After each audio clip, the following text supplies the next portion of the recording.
So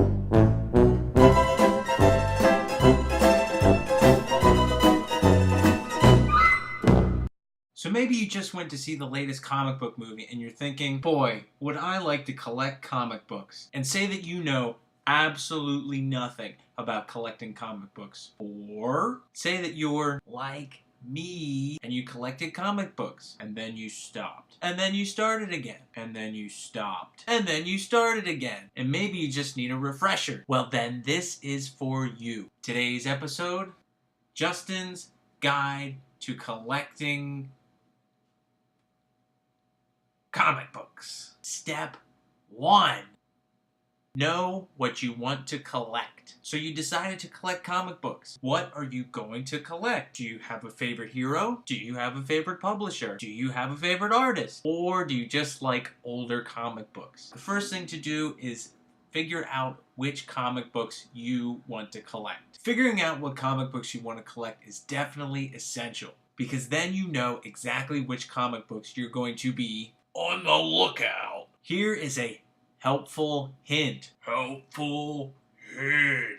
When figuring out what comic books you want to collect, it helps to keep a checklist. If you're only collecting a handful of comics, you can use a piece of paper and write down which ones you want to collect and which ones you already have. Or if you're like me and you have a bunch of comic books, you can make an electronic spreadsheet on programs like Excel. Keeping track of which comic books you already have and which ones you're going to collect can help you avoid situations like this. Oh, hey, look, I just got this issue of Peter Parker Spider-Man number 93. I'm gonna go file it with the rest of them. I already have Peter Parker Spider-Man number 93. Oh no! You might have selected certain series to collect, like Spider-Man or X-Men, but there are also some extra comics in which you can collect that have added value. First issues, variant covers, first appearances. Some comic books have a lot more value than others, so how are you supposed to know how much your comic books are worth? For instance, you can use the Overstreet comic book price guide to figure out how much your comic books are worth. And once you know exactly what comic books you're looking for, you are ready for step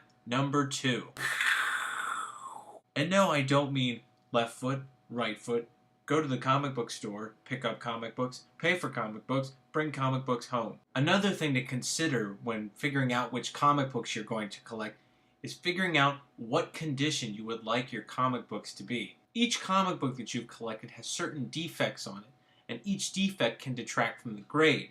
Grades range from 1 to 10, with 10 being the highest, or they range in an ordinal scale, with the highest grade being near mint, very fine, fine, very good, good, and the lowest being poor. You don't always have to collect comic books in perfect condition like some people.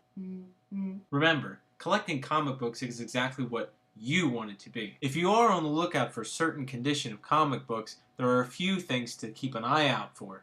Spine stress, dinged corners. The Overstreet comic book price guide is a very helpful tool that will help you grade your comics, and for each book there is also a range of prices for a range of grades. However, the Overstreet comic book price guide is just one tool, and with this tool there are also pros. The Overstreet comic book price guide is helpful for beginners because it's going to get you into the flow of learning how to grade books and learning how much books are worth. It's also good for people who have been collecting for a long time and keeping them up to date with how much comics are worth. However, there are also some cons. The Overstreet comic book price guide is released only once a year, and comic book prices have a tendency to fluctuate. The Overstreet guide only lists grades up to a 9.2 out of 10, so there are books which are higher than a 9.2 which are not listed in the Overstreet guide. As a rule of thumb, grades do not move on a linear scale. If a book is worth $5 and it's graded an 8.0, and a book is worth $10 and it's a 9.0, it does not mean that a book at a 10.0 grade will be worth $5 more. Books with high grades can have an exponentially higher value than the same book at a lower grade. For an idea of what a comic book is currently priced at, you can try looking at eBay.com if you want something more up to date. Please keep in mind, though, that looking at eBay, prices can be a little inflated. Now that you know what you're going to collect and what to look out for, that brings us to step number 3.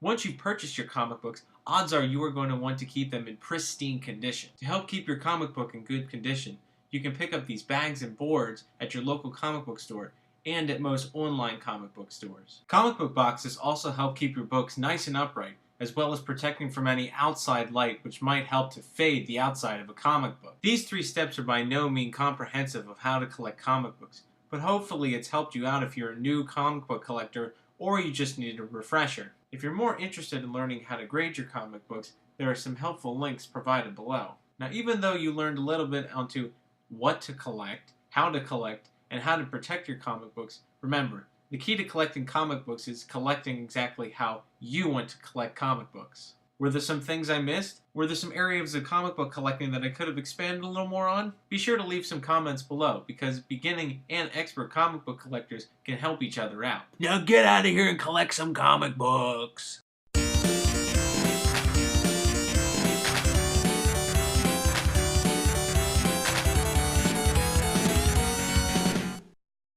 Meow.